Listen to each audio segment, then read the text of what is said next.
to bring in Republican Senator Lindsey Graham. And Senator, good morning to you, and thank you for your time today. As you recall, it sure was ugly. Thank you. Yeah. How has it worked out? Yeah, it sure was.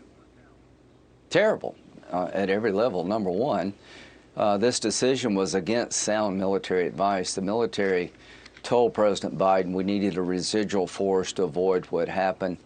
Biden became General Biden, and sort of the rest is history. We can talk about this all day long. It makes me sick to my stomach. I've been to Iraq and Afghanistan over 50 times since 9/11. It's dishonorable what we did. It's going to make it hard to get new allies.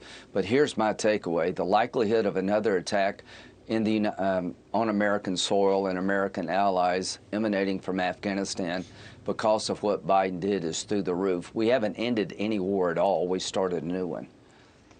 One of the things that the National Security Council at the Biden administration is trying to do is to, on this anniversary, look back and say, like, not our fault. Yeah. And they're looking at the previous president. Here's a quote from their draft memo.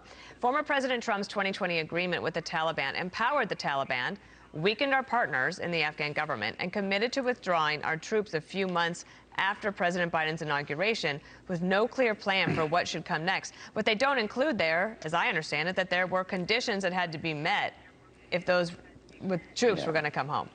Sir. Well, I thought the buck stopped with Biden.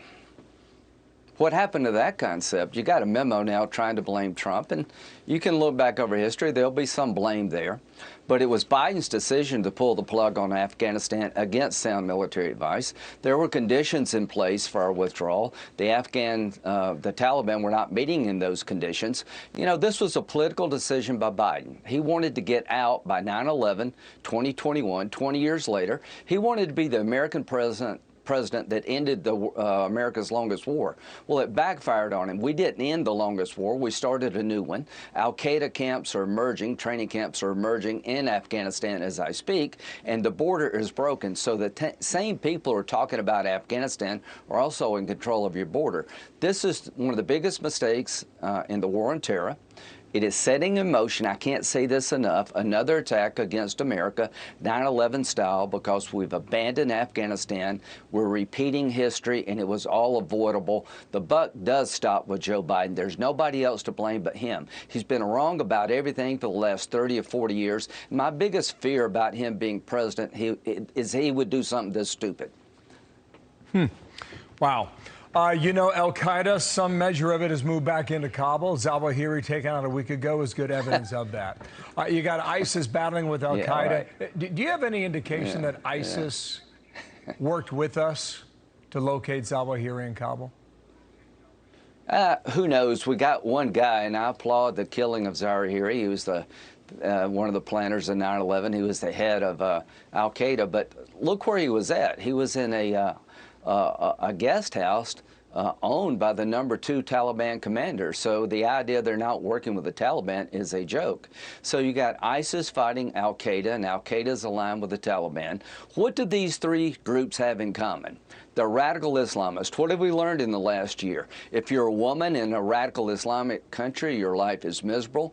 We're teaching a new generation of young boys to disrespect women. They're starving to death because radical Islamists couldn't run a one-car funeral. The conditions in Afghanistan are deplorable. Everything we worked for 20 years was wasted, and the training camps that existed before 9/11 are being reestablished, and it's just a matter of time before terrorism in Afghanistan migrates to America, and the likely path would be a broken southern border, and Mayorkas is doing nothing. We're on schedule to have 2 million illegal immigrants cross the border this year.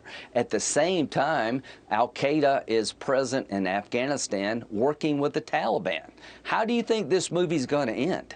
Well, I mean, it was just confirmed yesterday at 66 people on the terror watch list walk across that border going back to October of last year. Go ahead, Dan. Just before we lose you, a question about the raid on Trump's home, Mar-a-Lago. As a member of the Senate Judiciary Committee, would you be allowed to see the underlying documents, the actual affidavit, even if it doesn't get made public anytime soon? Would there be oversight from the Senate Judiciary Committee over that document? Well, the Intel Committee, in a bipartisan fashion, the Senate Intelligence Committee, is asked to look at the affidavit. I hope that will be granted because there's supposedly classified information involved. But I want to echo what most Republicans have been saying. After Crossfire Hurricane and after the Mueller investigation, where the FISA court rebuked the Department of Justice for giving them bad information, false information, misleading information regarding Carter Page.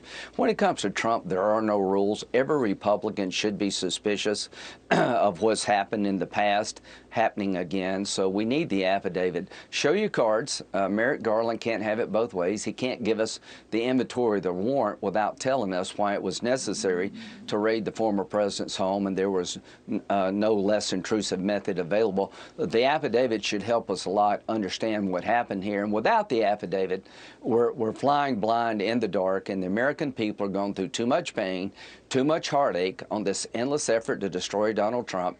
It's time for the Department of Justice. They have no more benefit of the doubt, in my view, to turn over the affidavit so all of us can look at it. At a minimum, give it to the Intel Committee and Judiciary Committee so you can have senators from both sides look at it. Right. Based on some of the reporting, it may be months before that happens. We shall see. Senator, thank you for your time. Lindsey Graham, thanks for coming in today. Thank you. Thank you.